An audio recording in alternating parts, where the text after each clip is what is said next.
It is a pleasure to do the introductions. My name is Joe Rivera. I'm the Majority Leader of the New York City Council. Thank you.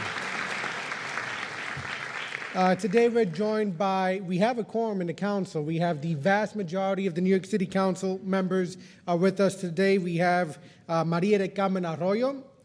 We have Gail Brewer, Fernando Cabrera, Margaret Chin, Leroy Comrie, Elizabeth Crowley, Inez Dickens, Eric Delan, Danny Drum, Matthew Eugene, Julissa Ferreras, Lou Fiddler, Helen Forster, Dan Garodnick, Jim Gennaro, Vinny Gentili, Sarah Gonzalez, David Greenfield, Daniel Holleran. So we have the Republicans with us as well today. Vinny Ignazio. And we have Tish James, Andy King, Peter Koo. We have Oliver Coppell, Karen Koslowitz, Brad Lander, Jessica Lappin, Stephen Levin, Melissa Mark Viverito, Darlene Mealy, Rosie Mendez, and our Minority Leader, Jimmy Otto. We have also Dominic Recchia, Diana Reyna, myself, Joe Rivera, Edonis Rodriguez, Debbie Rose, Eric Ulrich, Jimmy Vaca, Peter Vallone Jr., Jimmy Van Bramer, Al Van, Mark Reprin, Ruben Wills, and Jamani Williams. We have a quorum. From Congress, we have with us our illustrious representative in the House of Representatives, Representative Carolyn Maloney, in the audience with us.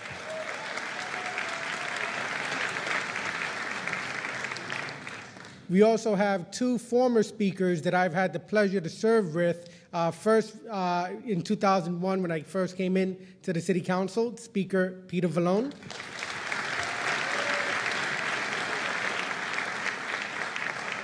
And my good friend, Speaker Gifford Miller, who actually nominated me to be the Majority Leader of the New York City Council when he was elected. We also have all 5 borough presidents here from the city of New York. We have Manhattan Borough President Scott Stringer with us. We have Brooklyn Borough President Marty Markowitz. We have Queens Borough President Helen Marshall. We have Staten Island Borough President James Molinaro. And from my home borough, we share the same barber, if you look at us, my borough president, Ruben Diaz Jr. We are also joined by the district attorneys, Manhattan DA Cy Vance, Queens District Attorney Richard Brown, and from the borough of the Bronx, we have with us Robert Johnson as well. So, ladies and gentlemen, I want to thank you all for coming here today. I want to thank all the dignitaries in the audience, all our friends in labor, in business, and all the friends across New York City. And I have the distinct honor to introduce someone who needs no introduction. He is the #1 hardest worker in City Hall, and he's unpaid. His name is Larry Quinn.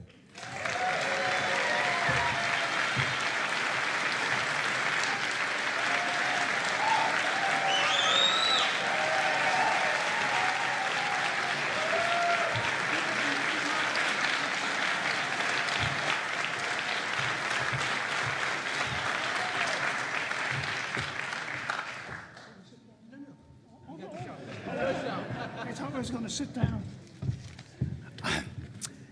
Good afternoon. My name is Quinn, Lawrence Quinn, and I'm the father of the speaker.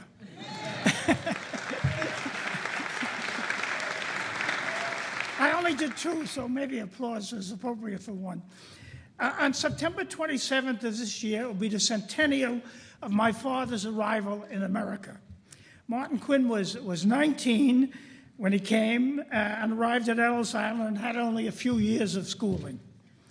He quickly went to work as a stoker, shoveling coal into the boilers at the Wilson Beef Slaughterhouse, which many of you know is was on the present site of the UN. Later, he worked as a car washer and then as a freight handler, and ultimately as a trolley car motorman on 6th Avenue. In 1917, he was drafted into the Army. He served in World War I and thus became an American citizen. My father had great faith in the opportunities available in New York City, sometimes excessive faith. He believed that owning a building would guarantee him a secure future. And eventually he saved enough to buy a five-story walk-up in Yorkville. It never did make him rich, but it helped him move his family squarely into the middle class. Provided a home for my mother, my brother, and me, and rentals for dozens of other immigrants. Through hard work and skills and perseverance he learned in the Army, my father became a successful person in his time.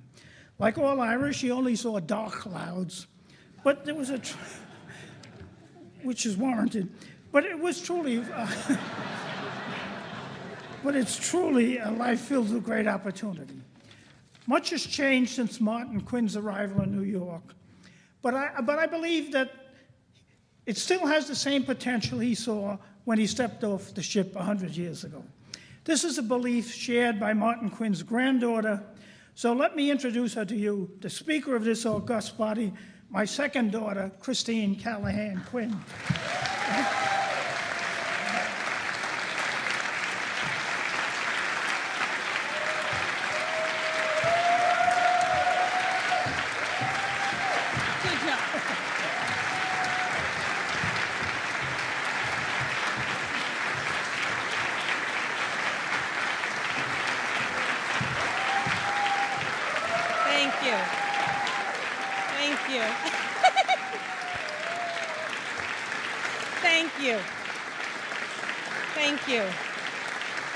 Thank you. All right, sit down. We have a speech to give. Thank you. It's always good to have Jackie Rowe Adams in the front row. As my father just mentioned, it was 100 years ago this fall that my grandfather left Ireland on a boat headed for New York City. Think of it. A man little more than a boy. He gets on a ship. He leaves the only home he knows behind with no real hope of ever returning, to go to a city he's never even seen. Why? Because that city is New York. And he's heard story after story of its greatness and its potential, that it's a place like no other, with opportunity for everyone and limitless possibility for anyone who's willing to work hard. And work hard he did. Like so many immigrants, he took work wherever he could find it. He started, as my father said, in the bowels of a slaughterhouse, shoveling coal into a furnace. It was back-breaking work, and he went home every night covered in ash and soot.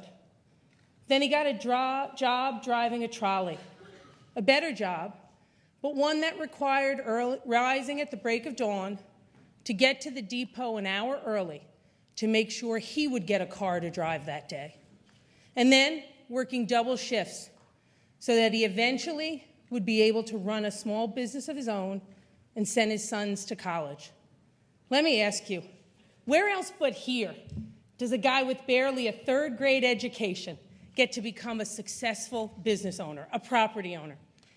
My grandfather,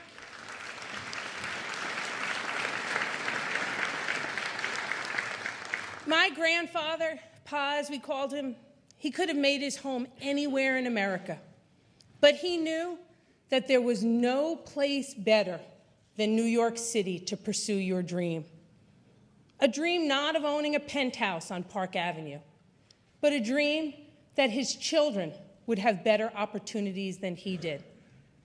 That's the dream of the middle class. And through hard work, he made that dream a reality for my father, who was able to go to college, become a union electrical worker, marry a Catholic charity social worker, and together they raised a family and provided me and my sister with even greater opportunities. Every day as I travel the 5 boroughs, I talk to people with the same hopes for the future, with the same incredible work ethic and the same belief that there is no place better in the world than New York City. Their fortitude is what motivates me and motivates so many of us in this room today to make sure that the promise of the middle class remains alive and well in New York City. That young families today have the same ability that my grandfather had to chase his dream. That the children of New York City's teachers and firefighters and police officers and nurses, that they never have to even imagine calling any place else home. That those who were devastated by Sandy can rebuild their lives in our 5 boroughs. I'm incredibly proud that in the last 7 years, we've built a record, not of words and criticisms, but of actions and results. We brought 3,000 good manufacturing jobs to the Brooklyn Navy Yard. Working with RWDSU and Oliver Capel, we passed landmark legislation that will bring living wage to thousands of workers in city-funded development projects.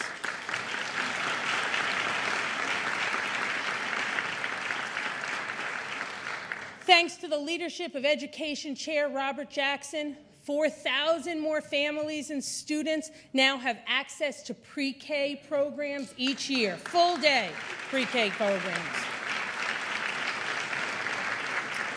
Working with Councilmember Steve Levin, Assemblymember Kathy Nolan, Senator John Flanagan, and Chancellor Walcott, we made kindergarten mandatory for every child in New York City.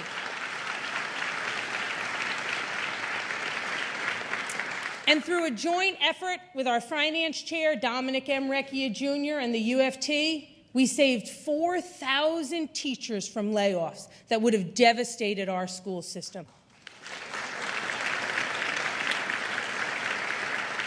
In tough times, we've also focused on providing to those struggling the most. We're currently suing the Bloomberg administration to stop policies that make it harder for homeless New Yorkers to access shelter. I want to thank General Welfare Chair Annabelle Palma for her work on this effort. And we helped get more than 50,000 additional New Yorkers access to food stamps. I could go on, but in the end, it's not about the numbers, the laws, or the new programs. It's about what New Yorkers are empowered to do. New Yorkers like Sabrina Auguste, a graduate of our Grocery Works job training program. When she started, she'd been out of work for nearly 2 years, and she was relying on friends and family for housing.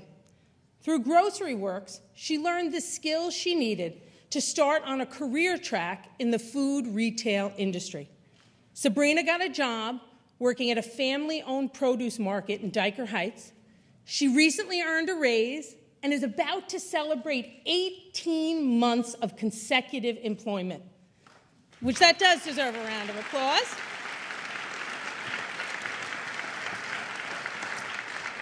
Then there's Larita Mojica. Larita used our kitchen incubator at La Marquetta in East Harlem to start a new business called New York Cake Pops. In the last year, her company has grown in leaps and bounds. Her product has been featured in Martha Stewart magazine, and she's now creating new jobs for people in her neighborhoods. Larita's story and Sabrina's story and thousands like them, that's why I'm so optimistic about the future of New York City. We have made great strides, but we are, of course, not satisfied. We need to make sure everyone is on the path to a brighter future. And that's what I want to talk about today, creating even greater opportunity for the middle class and those striving to get there. This morning, I released a report called The Middle Class Squeeze. It puts hard data behind some national trends that have impacted both New Yorkers and people across the country. And it explains why New York City's middle class makes up a smaller percentage of our total population than it did 10 and 20 years ago. Jobs paying middle-class wages are increasingly scarce. Unemployment rates for the middle class are the highest they've been ever before at this stage in an economic recovery. And costs are rising much faster than incomes. Today, our top priority must be to keep our middle class here, to attract new middle class families and give every New Yorker the opportunity to enter the middle class. So like my grandfather and my father, they can provide a brighter future for the next generation. To preserve and strengthen the middle class, we need to create good jobs and make sure that workers have the training they need to enter the job market of the 21st century. And we must finally start to address the costs that make New York such an expensive place to live. Simply put, we face an affordability crisis in our city, and it cuts right to the fabric of New York. We need to make sure that the people who want to stay in our great city can afford to stay. We have no greater challenge or obligation to the families we represent than to tackle this problem head-on and to deliver results. The future of our city depends on it.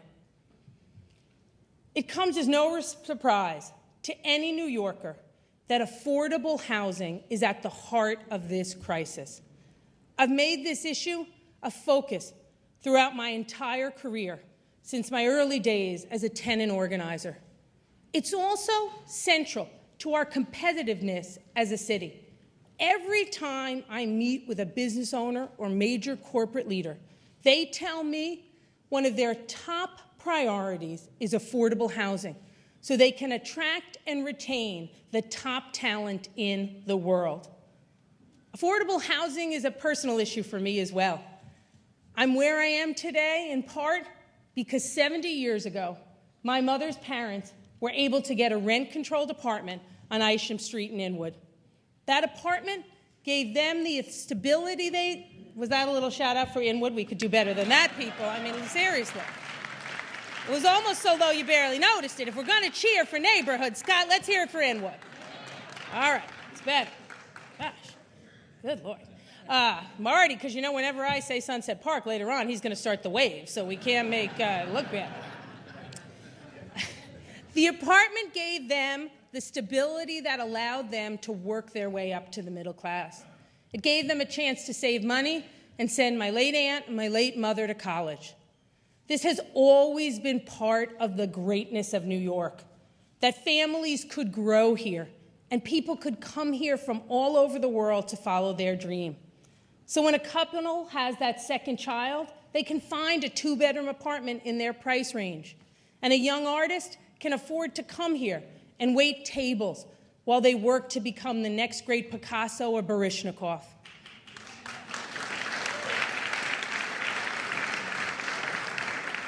I know that with smart policy and with New Yorkers working together, we can keep that part of our city alive.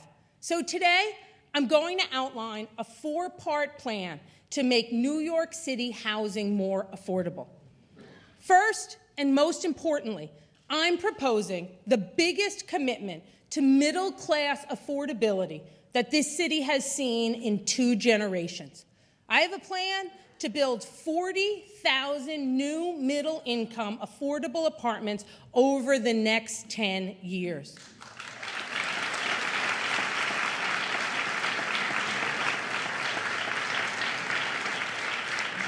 That's quadruple the current rate of middle-class housing construction. And I want to thank Council members Comrie and Dickens for working with us to develop this proposal. Our plan will be by far the single largest middle-class housing program since Mitchell-Lama.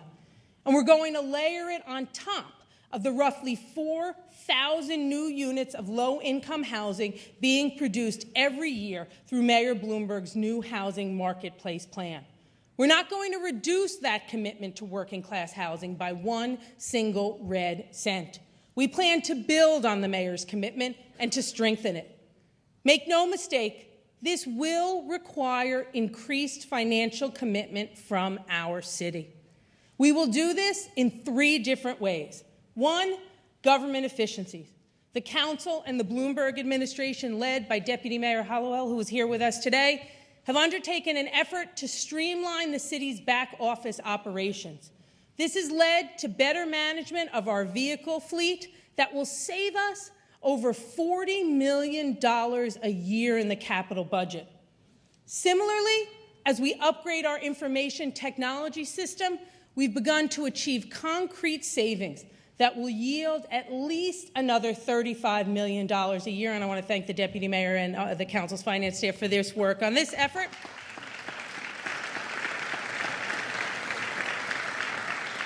These savings will grow in future years as we better manage our real estate, consolidate office space, and reduce our energy bill.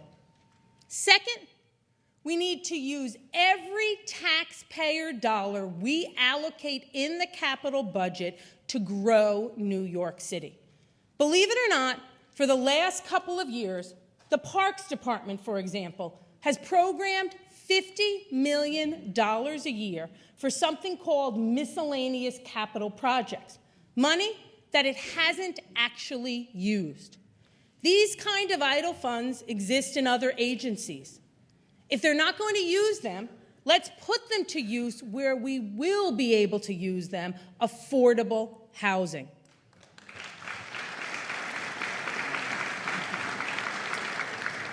The third strategy is to borrow additional money. This is the right move at the right time. Interest rates and federal mortgage rates are both at all-time lows. So we can stretch our development dollars right now even further. This is a once-in-a-lifetime opportunity to invest in our middle class, and we're not going to let it pass us by. We're also going to make sure we avoid the affordability mistake we made in the past. Mitchell-Lama was a great program. It helped build over 100,000 middle-income rental and co-ops in the 60s and 70s.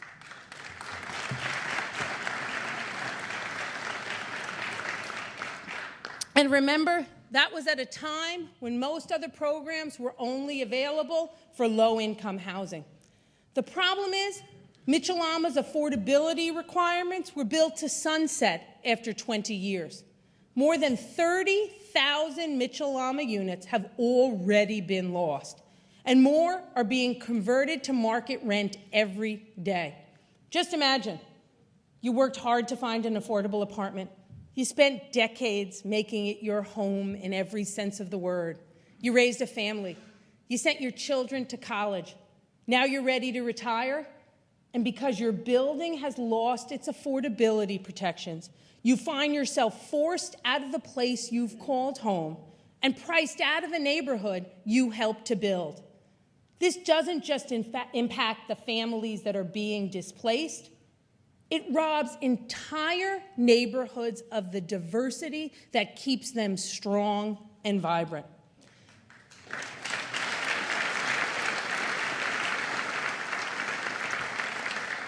So as the second part of our plan, I'm happy to announce that at our request, Senator Martin Golden and Assemblymember Keith Wright, chair of the Housing Committee, have agreed to introduce the Permanent Affordability Act.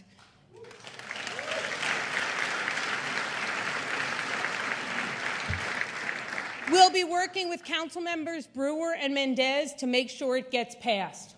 The Permanent Affordability Act will allow us to give building owners a new tax exemption by capping their property taxes at a certain percentage of their rental income. In exchange, we'll require they keep their units affordable. This bill will, for the first time ever, create permanent affordability for thousands of the new units that we'll build under my middle-class housing construction plan. And it also can be applied to existing units, thereby preserving affordable housing that we might otherwise have lost.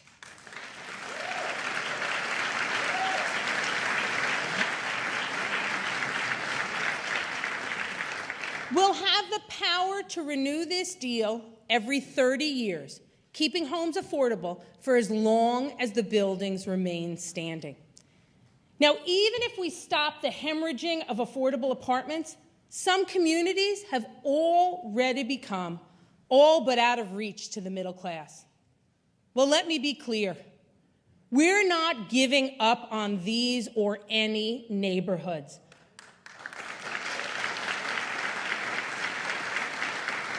I refuse to accept the notion that large portions of our city are destined to become a luxury only available to the wealthiest among us, because it won't stop with Manhattan. If we don't reverse this trend now, Park Slope and Carroll Gardens will be next, then Astoria and Long Island City, Throgs Neck and St. George, and maybe someday the whole city. So the third part of our plan is an innovative new tool that will turn existing market rate housing into affordable units. And I want to recognize Council Members Vaca and Chin for their work on this proposal.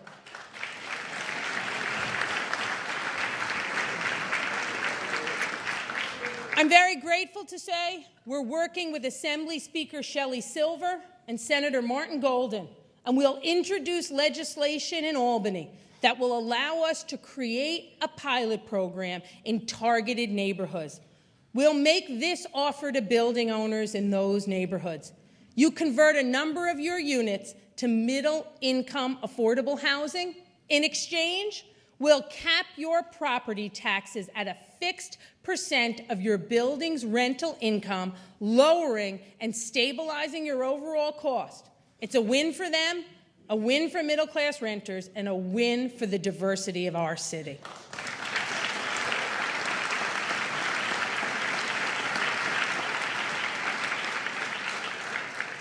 This is how we retain economic diversity in neighborhoods that have become harder to reach for the middle class.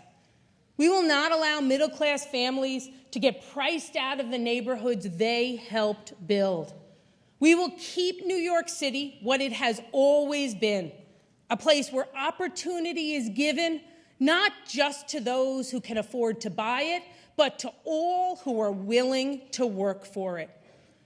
Now, building or adding more affordable homes won't solve all our problems. So the fourth and final part of our plan takes a variety of steps to make sure that all our city's housing is good enough for people to live in and good enough for them to raise their families in. We hear horror stories all the time. Apartments that cost a lot for somebody to rent but have fallen into disrepair. Leaky roofs, inadequate heat, and repairs that landlords simply refuse to make. How do we tell teachers or construction workers to stay here or move here if we can't guarantee that the money they're paying for housing is well spent? Families who work hard have a right to a home that they can be proud of, just like my grandparents in that apartment on Isham Street. That's why over the last 7 years, this council has done more to crack down on bad landlords than any city council in our city's history. We passed the Safe Housing Act, which has already provided roof-to-cellar renovations to more than 1,000 of the city's worst buildings.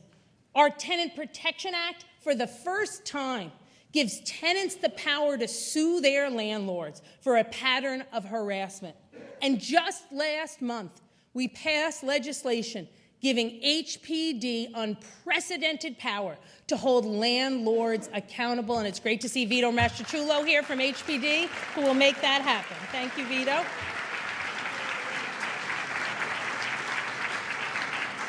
But fully dealing with serious housing violations requires digging even deeper. That's why I'm proud to announce today that working with Housing and Buildings Chair Eric DeLon, we're going to undertake the first top-to-bottom overhaul of the city's housing maintenance code since its creation.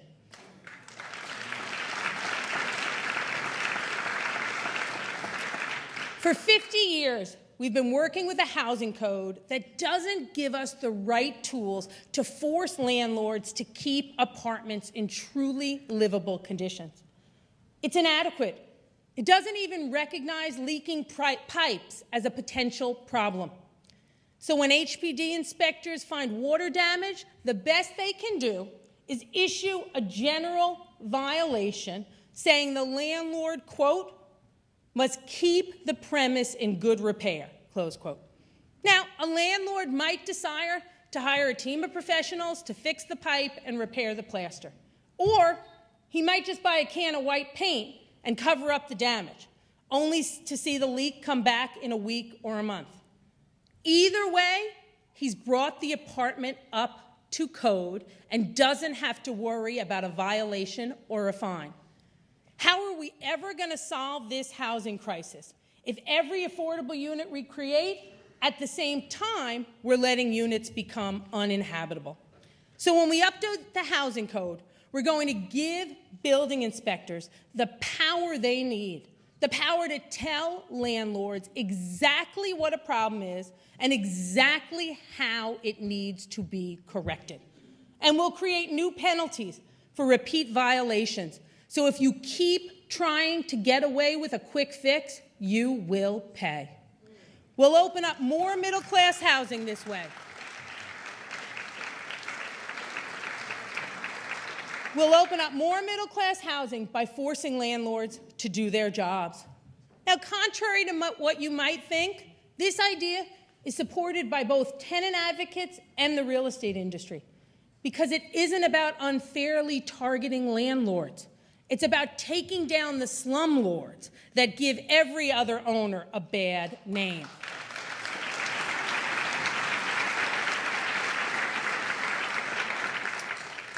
Now, for some working and middle-class New Yorkers, the quality of their housing faces a different threat.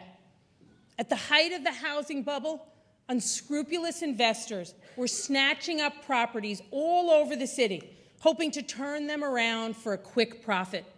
Their plan was to push out residents so they could turn these buildings into market-rate apartments. And when the market crashed, they walked away, leaving working-class families to rot. Thousands of units from Washington Heights to Bed-Stuy are currently on the verge of foreclosure.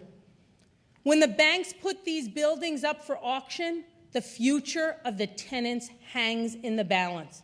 Because make no mistake, a new wave of predatory buyers is always waiting in the wings. While some cities, some people may have become overwhelmed by this challenge, here in New York City, tenants have banded together. And the City Council has been with them every step of the way, side by side with HPD.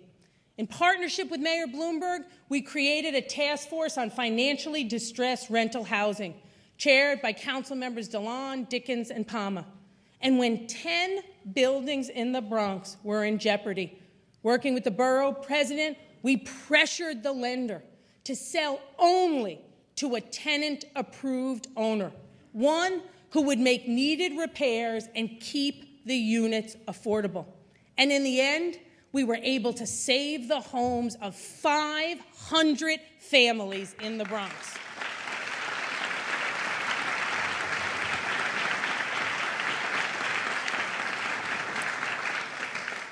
Now, we've actually convinced some banks to give the city a chance to purchase foreclosed buildings before they go up for auction. But because of insufficient resources and the complexity of the city's budget process, we're not always able to move quickly enough to make these deals. So I'm proposing that we create a dedicated distressed housing preservation fund. This money would be used by HPD to make bulk purchases of over-leveraged housing. The city will make sure repairs get made while properties make their way through the foreclosure process. Then we'll transfer them to an approved developer who will keep the buildings affordable and in good condition. Since we're buying these properties at a bulk rate, we'll be able to offer them to developers at a decent price and make most of our investment back to recycle it for the next set of buildings. That way, we can keep resources available to buy the next group of buildings in danger of foreclosure. The Distressed Housing Prevention Fund will allow HPD to purchase as many as 400 units of housing in the first year alone.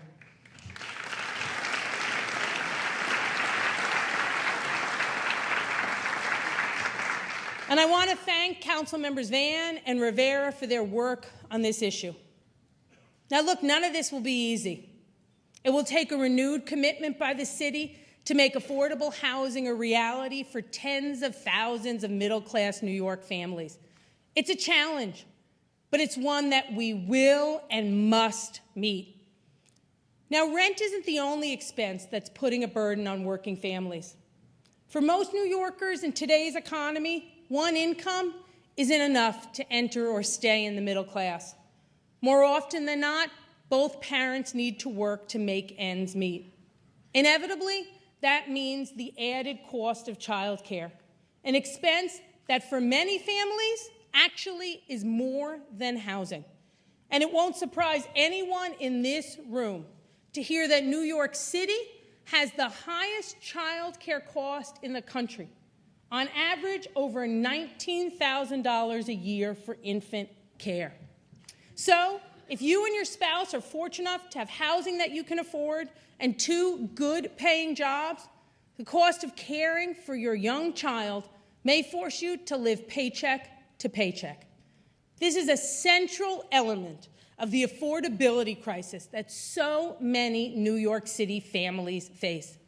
That's why today I'm proposing that New York City create a middle-class child care tax credit. And I'm pleased to announce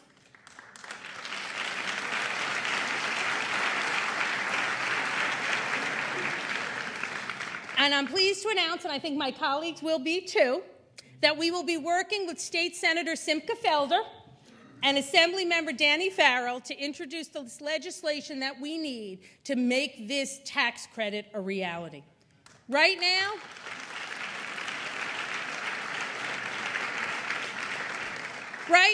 the city offers a credit only to families that make less than $30,000 a year, which leaves middle-class families to fend for themselves. Our middle-class tax credit would be available to more than 90,000 families, anyone making up to $150,000 a year. It will build on existing state and federal credits. So a family with 2 children making $75,000 a year could receive a total annual benefit of $2,040. This is real money in the pockets of middle-class families. I want to thank Councilmember Jalissa Ferreras for her work on this proposal. The second part of our strategy is making sure more New Yorkers can find jobs that pay a middle-class salary or provide a pathway into the middle class. The study we released this morning, it found the city's middle-class unemployment rate is 6.2%, 3 times higher than before the economic collapse. We need to get even more creative and aggressive in our approach to economic development.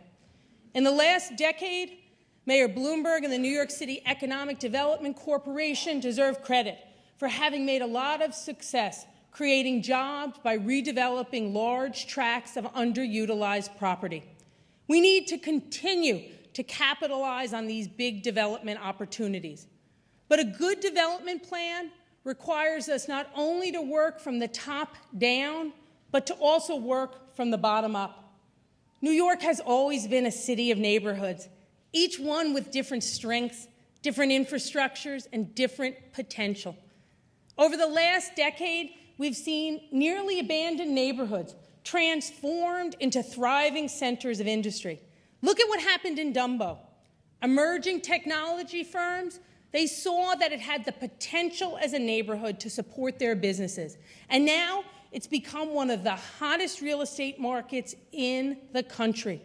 In Dumbo, that process happened basically organically. But with thoughtful planning and a focus on local strengths, we can spark that same kind of economic resurgence in other neighborhoods across the 5 boroughs. What I'm proposing is a significant reimagining of the way the city thinks about economic development, a strategy that sees opportunity in every community, one that works borough by borough, neighborhood by neighborhood, block by block. It's a strategy I call keeping opportunity close to home. Koch.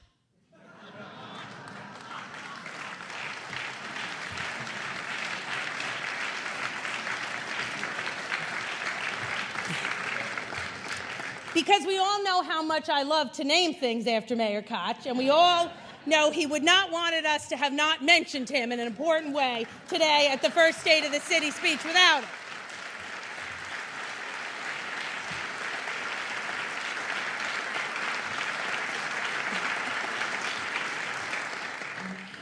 It's all about looking at existing industries with room for growth and identifying new industries that can build on neighborhood strengths.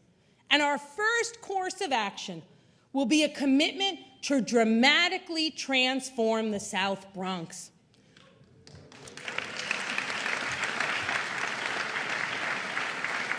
We'll work with Borough President Diaz and Councilmember Foster to better capitalize on all that the South Bronx has to offer: infrastructure, transit hubs, roads, not to mention its human capital, community groups, colleges, and thousands of hard-working residents.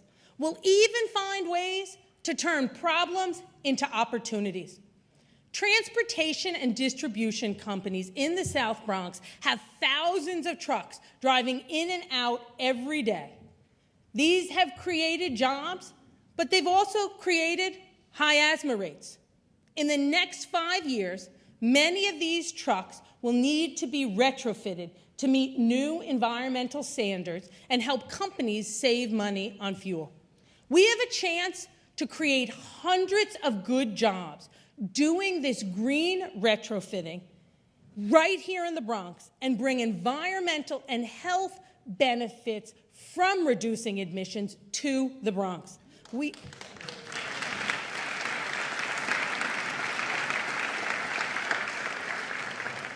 as a city can take steps to make sure this work gets done in our South Bronx by making the neighborhood even more attractive to clean technology companies that do this retrofitting and manufacturing. We can renovate city-owned space for growing farms. We can provide matching funds that help leverage federal and state grants. And working with Hostos and Bronx community colleges, we can provide students the training they need to have the skills they need to get these jobs in their South Bronx.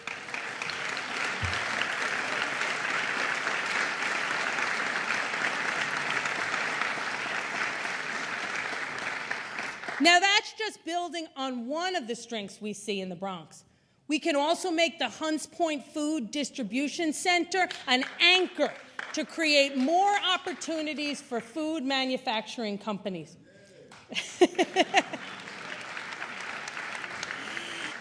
And we can work with city planning and State Senator Gustavo Rivera to turn local Metro North stations into centers of economic activity.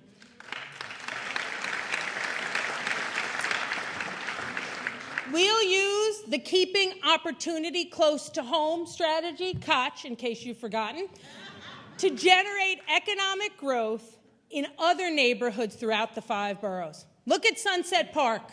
It contains almost 9 million square feet of city-controlled industrial space at the Brooklyn Army Terminal, Bush Terminal, and the South Brooklyn Marine Terminal.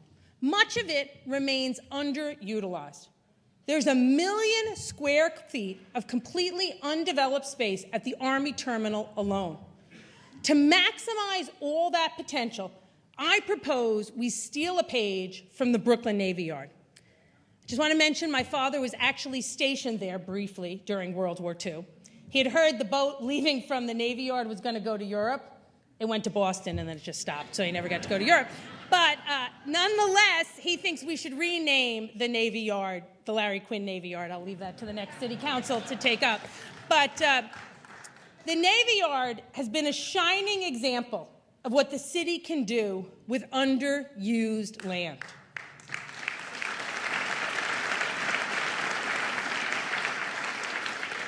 For decades, it sat largely unused and fell into disrepair. a lost remnant of our city's past. But more recently, the Navy Yard has transformed itself into a vibrant piece of our economic future. How? The Bloomberg administration created an independent nonprofit development corporation and gave them control over the Navy Yard's revenue. This allowed them to better invest in infrastructure and other improvements to that facility. Now the Navy Yard is thriving once again, employing 6,000 New Yorkers in good middle-class jobs and creating billions of dollars in economic activity for our city.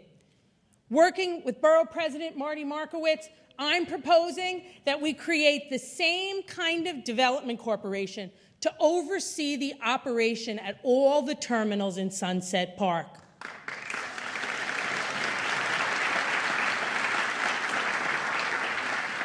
It'll be dedicated to increasing jobs at each site by bringing in new businesses and retaining the ones that are there.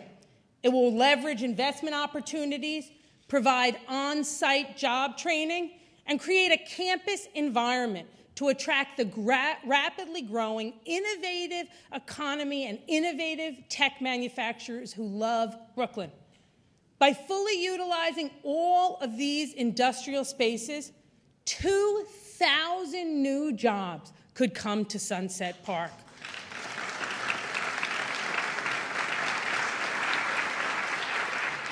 And when they come, we'll prioritize hiring local workers for the jobs they create. And we'll build out from these city properties to activate other unused space throughout the neighborhood. I want to thank our Economic Development Chair, Karen Koslowitz, for her work on this proposal.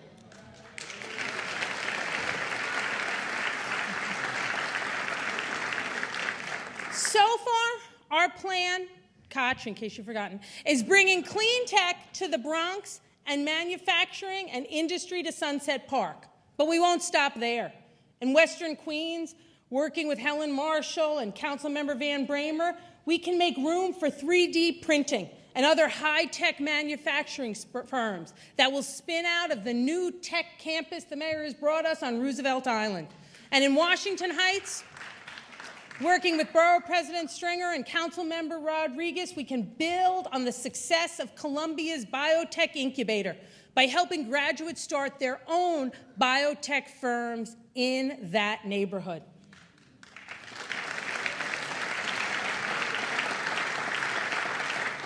And let's finally take advantage of the full potential of Staten Island's many waterfronts.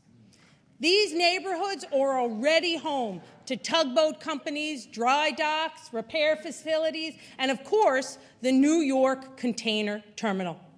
Staten Island is ideally positioned to create jobs in exporting, taking the products made in Brooklyn or the South Bronx and shipping them to buyers all over the world. There's tremendous untapped potential here. New York City underperforms in exports compared to every other major metropolitan region in the country. Governor Cuomo has been leading a charge to export more of the goods and services produced all over our state. Now we can build on his efforts and go even farther. Cities that do exports well do so because they've taken a regional approach and developed a comprehensive strategy to help local businesses identify and access foreign markets. And that is exactly what I propose we do for New York City. We need to create our first ever Regional Export Council, a council that will bring together government and industry leaders from New York, New Jersey, and the Port Authority. We'll develop a comprehensive regional plan with the goal of doubling our city's exports by 2020.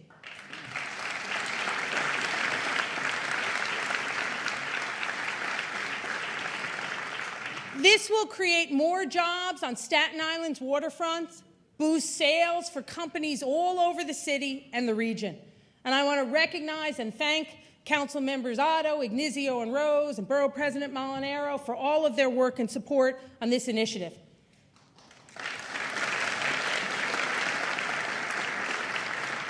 Now, you can't talk about neighborhood job creation without including our small business community.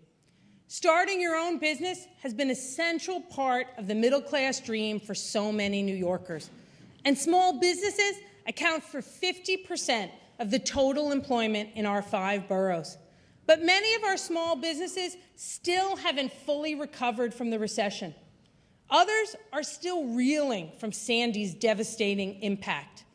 Ask any small business owner out there, and they'll tell you that one of the biggest problems was and is accessing capital. Credit unions and other community lenders are there to help. But because these financial institutions are small, the size of the loans they can offer is often limited. Now, we don't need to create a brand new loan program. Working with Small Business Chair Diana Reyna, we'll use city resources to help local financial institutions stretch their dollars farther. I propose that we create a new pool of city capital that will act as a backstop for community lenders, empowering them to make bigger loans to new and growing businesses. For every $2 million the city puts up, we can guarantee as much as $5 million in small business lending.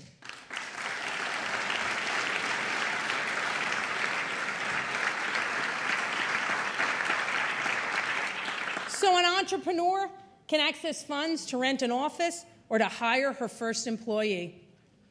And as a business hurt by Sandy can get capital to renovate its space or replenish the inventory they lost in the storm. Another way we'll continue to create jobs is focusing on sectors that have the most room for growth in the years ahead.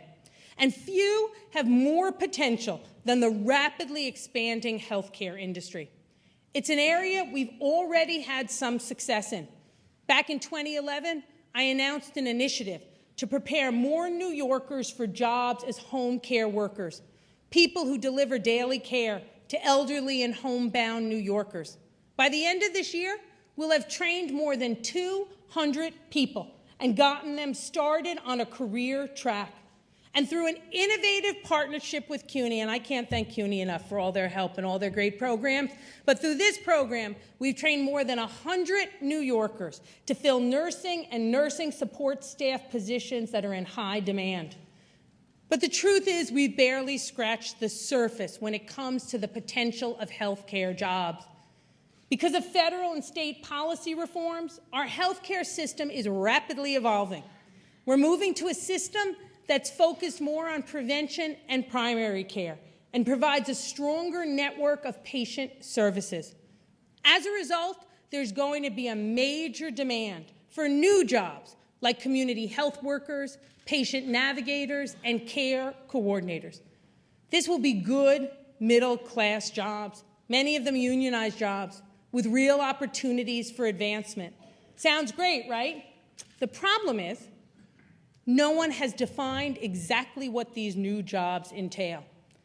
New York is going to have to come up with specific descriptions, requirements, and certification procedures. Now, if we get this right, it will mean thousands of new job opportunities for working and middle-class New Yorkers, and more affordable and effective care for the elderly and for those living with chronic health challenges.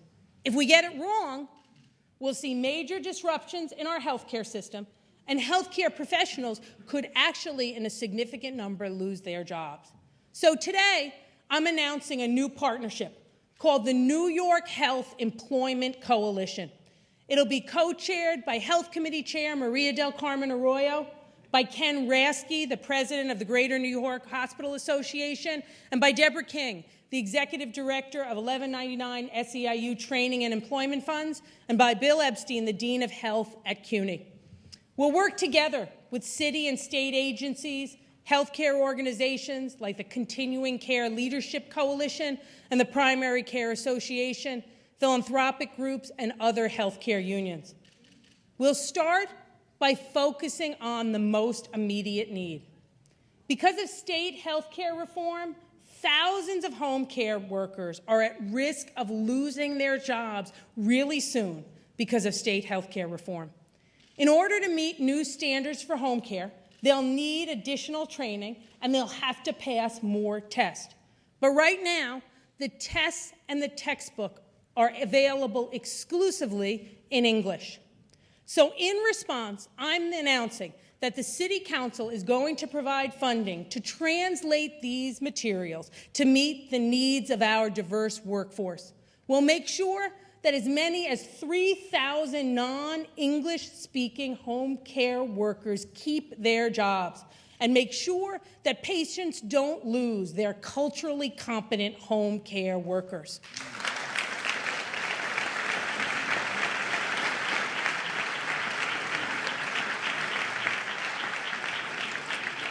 Beyond this, the New York Health Employment Coalition will look at every corner of the healthcare workforce. We'll work together to define the requirements for new positions. We'll help education institutions develop trainings that are aligned to employers' needs and new standards for quality care. We'll create more clinical internship opportunities for entry-level workers, and we'll see to it that jobs are waiting for them when they're done. We're also going to target existing professions that face shortages, such as lab techs. We know they need more certified lab space and clinical internships, and we're going to help them get them.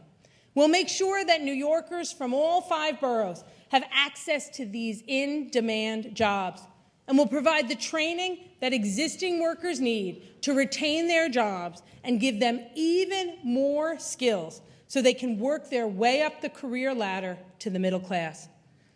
Not only will this create more and better opportunities for tens of thousands of New Yorkers, it'll improve quality and reduce the cost of health care for families in every neighborhood.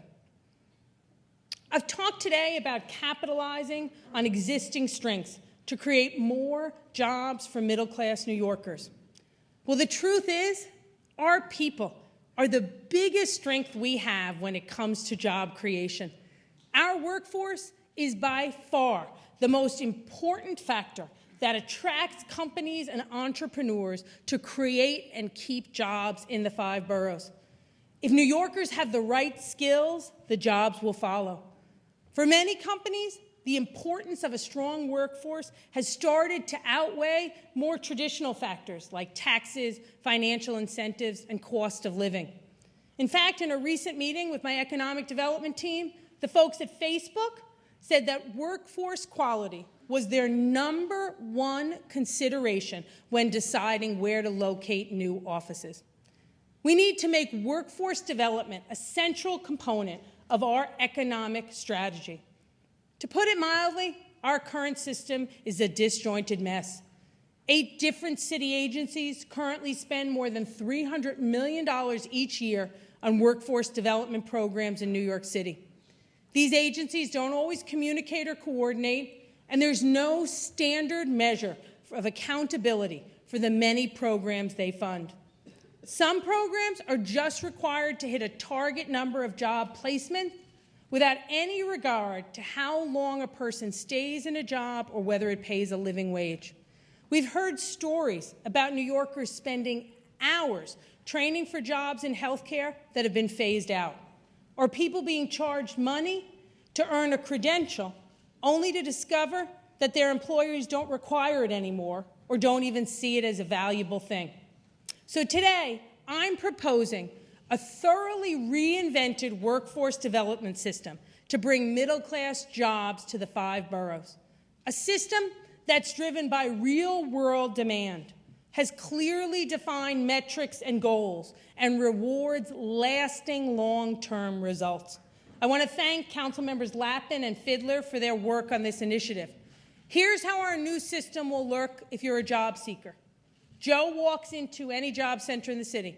He's immediately greeted by a trained professional who will conduct an in-depth interview to assess his interest, his skills, and any barriers that might prevent him to finding success in a job. Under our new system, every center will have access to the same data, so we can tell what classes Joe's already taken and what interviews he's already been sent on. That way, we can make sure we're not duplicating our efforts and wasting his time. Staff will have access to up-to-the-minute labor market information, and I mean this as a compliment, compiled by the best egghead economists we can find, but also based on conversations with real employers in the field. So we'll know exactly what kind of companies are hiring and what kind of jobs are in demand. If Joe is ready for one of those jobs today, we'll give him interview coaching, resume prep, and set him up for a prospective employer. If he needs more specific job-related skills, he'll be enrolled in a targeted training program to help him qualify for a good-paying, available job. And once Joe gets that job, our work won't stop. Workforce staff will check in regularly with both Joe and his employer.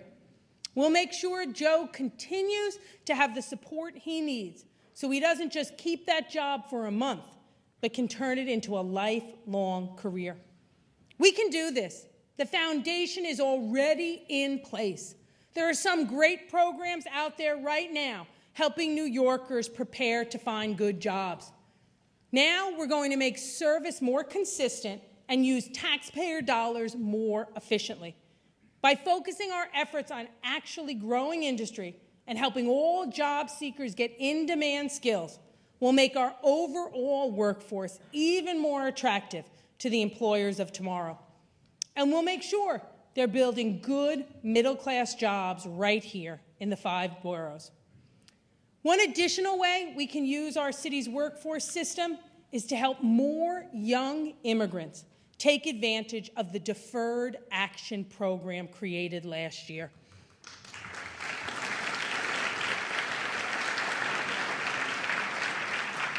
Thanks to President Obama, 79,000 young New Yorkers now have a chance to work legally for the first time in their lives. But there's something you may not realize. To qualify for deferred action, you either need a high school diploma or you have to be enrolled in a GED class or other education program. But New York City's adult education classes are way over capacity. That means 16,000 of those young people are still at risk of deportation because they can't find a seat in an approved class. Just imagine, for years you've taken off-the-book jobs that pay less than minimum wage. Now you're raising a family of your own. You dream of stepping out of the shadows, of starting a career that will allow you to lift your family into the middle class. But because you can't get into one of these programs, that dream is about to slip through your fingers. We won't let that happen in our city. Today, I'm proposing that we create a new $13 million fund that will allow us to provide a seat in an adult ed program for every last one of these young New Yorkers.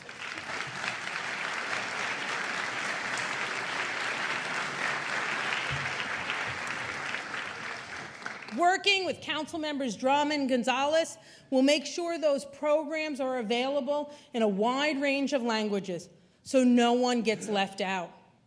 This will help 16,000 New Yorkers get better jobs, avoid deportation, and stabilize their families. It will help them get an education and bring them one step closer to a middle-class career.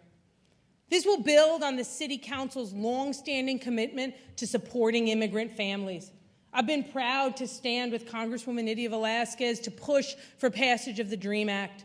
And I want to thank State Senator Bill Perkins and Assemblymember Francisco Moyo for their leadership on the State DREAM Act. And we believe that this could finally be the year where the federal government will pass immigration reform.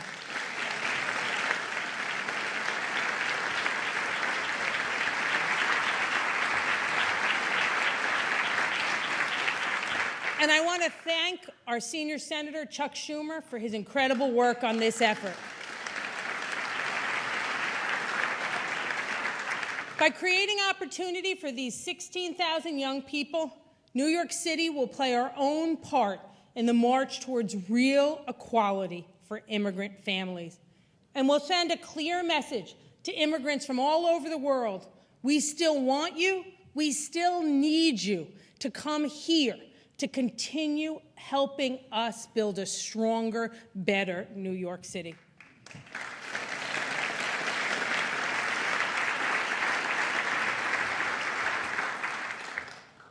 Over the past week, I've found myself thinking a lot about Mayor Koch, whose loss is still being felt across the 5 boroughs. He was a mayor at a critical moment for our middle class. When the future of our city was in doubt, Mayor Koch restored our confidence and pulled us back from the brink of financial ruin. Today, we face a different challenge.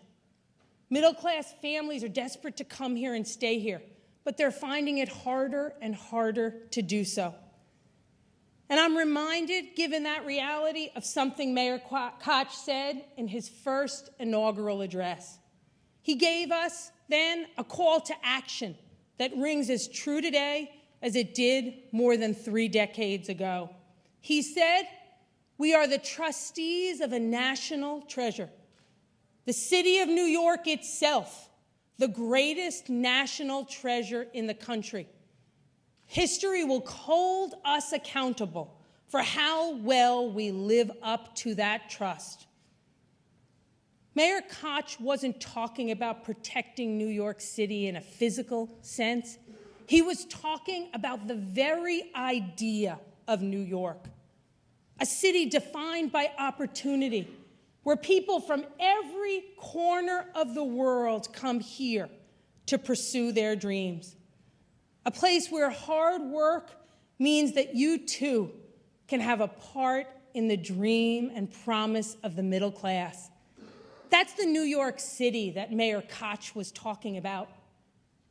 And when he spoke of the trustees of New York City, he didn't mean just the mayor and the city council. He was talking about its people, all 8.5 million of us. New Yorkers like Larita, who looked at the cake pops she made for her families and friends and saw a chance in them to build a new business and create jobs for lots of people in her neighborhood. Or Sabrina, who's now on track to be the manager of that supermarket in Dyker Heights, because she never stopped working, she never stopped believing, she never stopped climbing, and she never stopped striving for a greater tomorrow. These New Yorkers, and millions more like them, they carry the dream, carried down from generations of middle-class and working-class families, from immigrants and lifelong New Yorkers like my grandparents and all of yours. If we in government have as much faith in the promise of our city as these New Yorkers and these immigrants do, if we have the same willingness to work hard, the same commitment to making our communities all a better place, then we will create thousands of new jobs, and we'll build tens of thousands of new homes. We'll fight rising costs with greater opportunities. We'll keep our neighborhoods diverse and vibrant and growing. And we will send a message to every middle-class and working-class family, those who are here and those who dream of being here. New York was, New York is, and New York will always be your city. Thank you all so very much.